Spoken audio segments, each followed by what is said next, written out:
the input monitoring button on Pro Tools and what it's for, let me explain it real quick.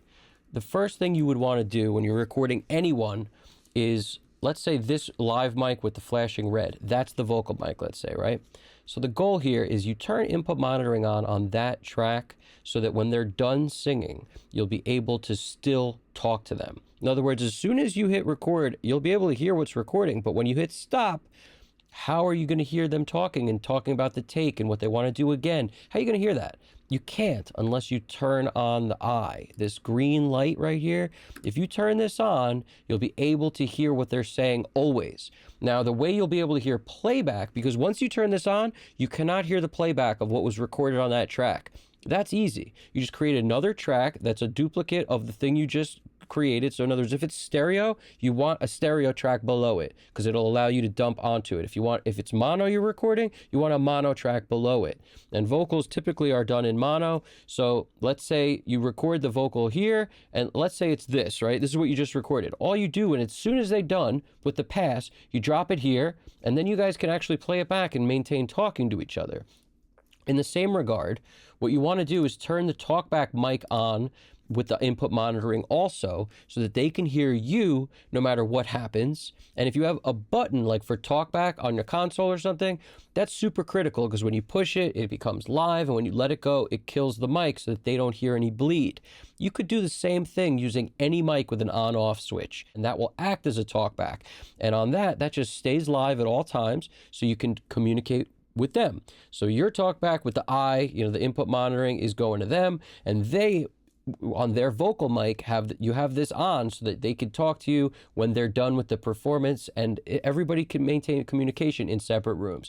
This is not a critical thing to know if you're recording in one room with people, because a lot of times they'll just be able to hear you, or they'll record with one ear on, one ear off like this, and then they'll be able to hear you. So it's not like you always need this feature, but just another thing to keep in mind, if you're recording things where the volumes are drastically different, like drums are very loud. So because of that, the snare drum mic is quiet.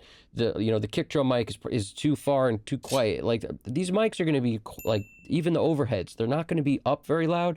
So if you're recording a drummer and you want to maintain communication with him, you got to put a mic near his face to be able to talk back, because that'll be a reasonable volume, input monitoring on, and you'll be able to hear what he's saying. You could mute it out while it's recording so that, while the track's being recorded, you're not hearing that also, and you can judge the performance, but then, unmute it as soon as it's done so you can hear what he's saying.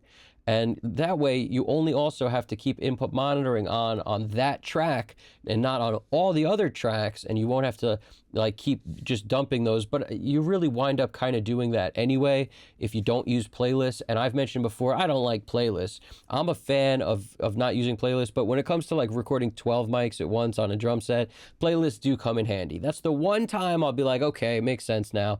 But one other thing I just want to add is latency can be an issue. So keep the latency at 10 milliseconds or below. You'll start to notice it at 10 milliseconds, and that's a little too much latency if you ask me. In my opinion, rather than, latency becomes an issue for so many reasons. If you're hearing your vocal in your head before you're hearing the vocal playback in your headphones, that's going to maybe create a pitch issue for some people. So the good workaround for that is, don't use any plugins on the mix bus or the master bus or any channels when you're recording, because any plugins you add, now your system has to delay compensate for any of that stuff. So I wouldn't do it. Keep all plugins off everything when you're recording. And if you've already started mixing when you're recording, just print the track, open up a new session import that track, and then you can record with no plugins on, nothing. Then when you're done, you just fly that back into your song and, put it in the right place, and then you're fine. Everything will work out beautifully. So that's just a good workaround to be able to always maintain the ability to do overdubs and still, not mess with the mix too much and not create a latency nightmare for people, because it's a bad thing. Trust me.